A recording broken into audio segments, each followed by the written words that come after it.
Más de 8 meses que se sabe que se va a cerrar Aeroparque, ¿no? Entonces, cuando uno ve estas actitudes, decimos, ¿cumplen mínimamente con los requisitos que establece la Constitución Nacional de la idoneidad?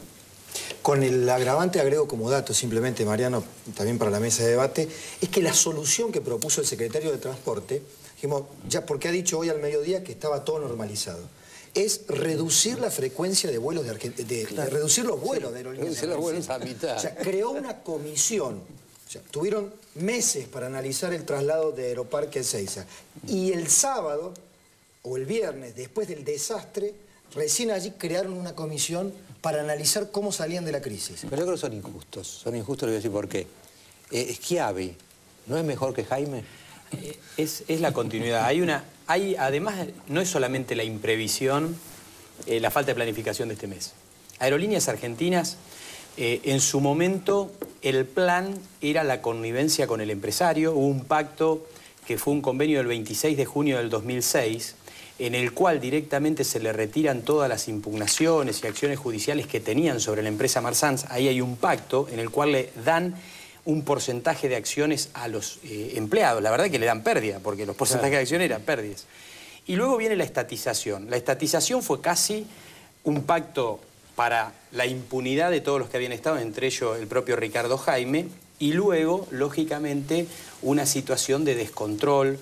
Realmente hay un montón de gremios, los pilotos, particularmente el gremio de los pilotos es el más complicado, que tuvo su premio cuando se estatizó Aerolíneas. El primer premio que le da el kirchnerismo es un aumento de 15.000 pesos, casi a 20.000 pesos a los que menos cobraban en ese momento. Estamos hablando de julio, agosto del 2008, o sea que hoy deben estar por mucha más plata.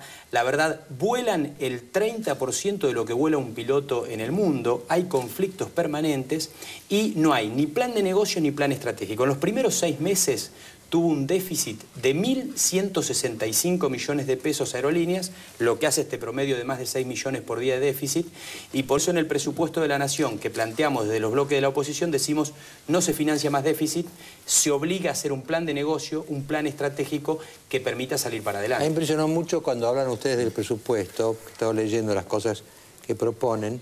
En verdad, la técnica prevaleciente era calcular de menos los ingresos, ¿no es cierto?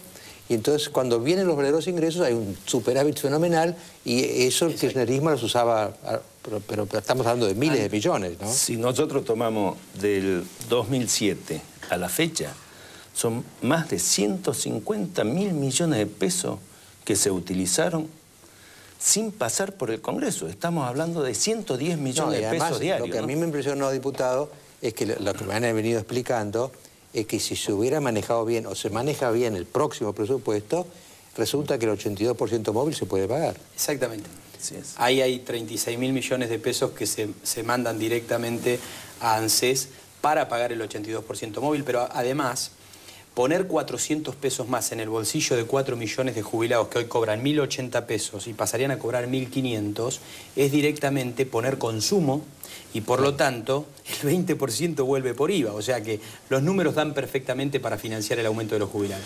Pero aparte es establecer un orden de prioridades. Me parece que para lo que nosotros fuimos elegidos es para cambiar el orden de prioridades que tiene este gobierno. Y me parece que tener en claro que un país que se ocupa de sus mayores y de los niños, como lo hemos planteado en el presupuesto, nos encargamos de asegurar el financiamiento para los jubilados y nos encargamos que el programa de asignación universal para la niñez tenga financiamiento, claramente es un país que tiene expectativa de futuro, digamos.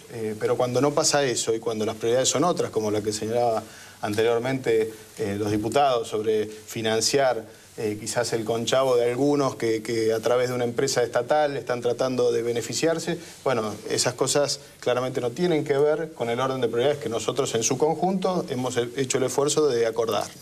Ahora, tengo una pregunta a la diputada siciliana, sí, que no es la más cómoda, la que le voy a hacer. No hay ningún problema, muy estamos bien, dispuestos a muy contestar todas No, porque las a mí preguntas. lo que me extrañó fue que uno hasta ahora la composición del lugar que uno tenía era esta. En el Senado están empatados, más o menos, ¿no? Senador Pampeano más o senador Pampeano menos están empatados, ¿no? Y en cambio en diputados uno decía, bueno, hay una mayoría opositora bastante importante, como de 40 votos o algo así. Y en la comisión del presupuesto ganó el kirchnerismo. ¿Cómo se explica esto? No creo que haya... Nosotros no creemos que haya ganado el kirchnerismo. Nosotros claramente tomamos una posición porque tenemos una enorme responsabilidad y posibilidad de la oposición. Terminar con esos años que usted manifestó claramente recién de subestimar recursos porque después tenemos superpoderes y el gobierno puede disponer de esos fondos. Nosotros el miércoles vamos a tener la oportunidad de terminar con las facultades delegadas y vamos a tener que rendir cuenta como oposición si eso no lo podemos hacer. Para eso hay que buscar una estrategia inteligente. Nosotros venimos de 2 meses de una posiciones irreductibles entre oficialismo y oposición y los resultados están a la vista. Nosotros lo que queremos es lograr un consenso posible. Seguramente no va a ser el presupuesto ideal que sueña el socialismo o que sueña el radicalismo o que sueña el PRO o la coalición cívica, simplemente porque no estamos gobernando y sabemos que es un plan del gobierno. Pero sí tenemos la oportunidad de asumir nuestra responsabilidad y terminar con las facultades delegadas. Nosotros creemos que en el recinto tenemos la inteligencia de lograr ese acuerdo. Nosotros dijimos, no podemos votar y ni aprobar el dictamen del oficialismo porque tienen cuestiones insalvables para el socialismo, como son la delegación de facultades y como son la inequidad fiscal que castiga terriblemente a las provincias. Pero además, y entre otras cuestiones, creemos, porque nosotros gobernamos hace 20 años la ciudad de Rosario y 3 años con el Frente Progresista la provincia de Santa Fe, tenemos que tener la responsabilidad institucional. El gobierno debe hacer su plan de gobierno y nosotros tenemos que velar para que se cumpla la ley de administración financiera y la Constitución Nacional. Y en esa inteligencia estamos trabajando y vamos a ir al recinto y esperamos que la verdad que el presidente Marconato cumpla con el pedido que le hemos hecho de hacer una comisión de acuerdo para llegar al recinto con esta inteligencia. Y si no, entre la oposición seguramente vamos a buscar la alternativa. Le quiero agregar un elemento más. Acá hay un efecto viudez que han servido como argumento, por ejemplo, para el diputado Agustín Rossi, quien ha dicho, si la oposición está dispuesta a acompañar en este trance al gobierno, no puede pretender que se apruebe el presupuesto de la oposición. Punto 1. Punto 2, estamos dispuestos a modificar algunas cosas, pero con el presupuesto del gobierno. Entre otras de las cosas que esta mañana afirmaba Agustín Rossi, que no van a discutir o no van a aceptar cambiar, es la meta de inflación fijada por el gobierno. Bueno, precisamente el tema pasa, hay un presupuesto para que se interprete, hay un presupuesto del gobierno que plantea superpoderes, facultades delegadas para decidir sin pasar por el Parlamento un montón de decisiones y aparte plantea una inflación de poco más del 8%. Eso es una mentira y todos sabemos que es una mentira. Por el otro lado, frente a eso planteamos una inflación de alrededor del 25%, ustedes son más inflacionarios que ellos. No, planteamos lo que hay. Lamentablemente, Mariano. Claro, si nos hablan del 25, Mariano, y el gobierno del 8... Mire, Mariano, hoy, planteamos entre otras cosas, la verdad es que planteamos, analizando los números que hay en este momento, inclusive la ejecución que figura dentro de los fundamentos, en octubre, yo hablaba hoy con mi señora, todos los principios de mes nosotros hacemos una compra que era de 500 pesos, y era un changuito y arrancábamos el mes. Las mismas cosas hoy están en 650, 700 pesos. Y esto le pasa a todo el mundo. El otro día en una reunión en José Cepaz me decían, estamos reemplazando con familias muy carenciadas, estamos reemplazando directamente... Juan Carlos, pero vos sos clase media alta. Pero lo que quiero decir, los alimentos han tenido una inflación que es muy superior inclusive al 25%. Sí. Por eso, entre las propuestas que hacemos de presupuesto, entre otras cosas, es no tocar las reservas. No tocar las reservas significa también proteger la moneda. Y lógicamente que hacer un cálculo correcto con la inflación aproximada que este gobierno proyecta y a su vez con el crecimiento aproximado que genera este excedente presupuestario que en el fondo el gobierno quiere manejar por decreto de necesidad y urgencia como lo ha hecho hasta ahora. Ahora, cuando nosotros tomamos este presupuesto, ¿no?, y vemos los recursos para las universidades nacionales, acá se ha mermado hasta nominalmente los recursos para las universidades nacionales.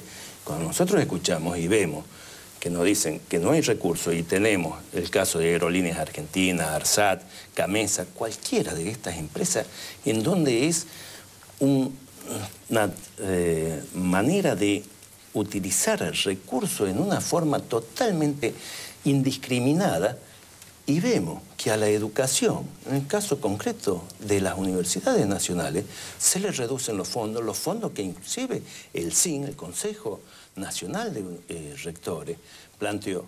Nosotros nos encontramos con una situación de esta naturaleza, decimos, esto no puede ser, nosotros no podemos aceptar calladamente que mientras por otro lado se reparten recursos en forma discrecional, fundamentalmente en energía, todo esto que nosotros venimos viendo, y resulta que a quienes se le aplican ajustes son a las universidades nacionales. Esto para nosotros es insostenible. Vamos a ¿no? irnos a un corte, después seguimos, pero les dejo una pregunta política.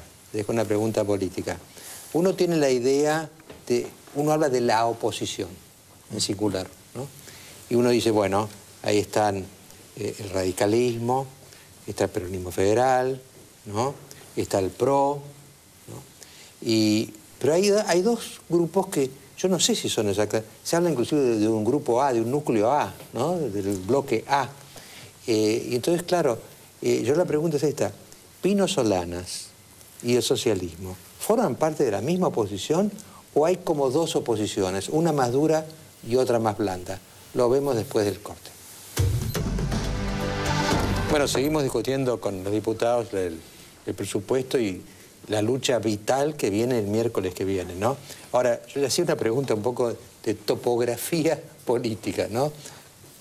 Tenemos, por supuesto, el kirchnerismo y la oposición, pero ¿hay dos oposiciones o hay una oposición? Esa es la pregunta que yo les hago a ustedes, ¿no? Hay una oposición heterogénea y creo que es normal y lógico y muy bueno para la democracia que así sea. Yo voy a hablar en lo que me compete en el Partido Socialista, que estos días ha estado en el tapete con especulaciones políticas, donde tenemos una historia, donde votamos pensando en un país de largo plazo, no estamos pensando en el gobierno, estamos pensando en ideas y en valores, y creemos que Argentina tiene una posibilidad histórica, que hay un contexto internacional como no se había dado hace muchísimos años, y nosotros queremos las políticas de fondo para aprovechar ese contexto internacional. Y no estamos negociando en un toma y daca porque somos gobierno en una provincia importante como Santa Fe, como se nos quiere hacer aparecer. Cuando votamos, votamos convencidos de lo que estamos votando, no cambiamos nada, eso es lo que podemos demostrar. ¿No les importa si eso favorece al gobierno o desfavorece al gobierno? No, nosotros estamos convencidos que votamos porque favorece a la República, favorece a la mayoría de los ciudadanos y favorece a la nación. El tema, por ejemplo, de discutir Aerolíneas Argentinas. Aerolíneas Argentinas no es un problema que sea estatal o privada, la vimos ineficiente en ambos casos. Estamos en un momento de discutir qué Estado queremos, ¿no? Y la productividad del gasto público, eso es una deuda pendiente. ¿Qué pasa, diputada? Que cuando uno piensa, no es una discusión si es privada o estatal, si uno pone el voto para que sea estatal, tiene una dosis de responsabilidad también para saber a qué Estado se le está entregando. Sí, absolutamente. Y es lo que estamos observando hoy, que claramente, por la cuestión de los gremios, por lo que decía Juan Carlos recién, el tema no era privada estatal, ese ideologismo que se nos quiso, porque la respuesta que tuvo hoy Schiavi contra Macri, por supuesto, Macri es el símbolo de la privatización caminando, es decirle, seguro que Macri lo que quiere es que vuelva a ser privada por la empresa que tiene él. No.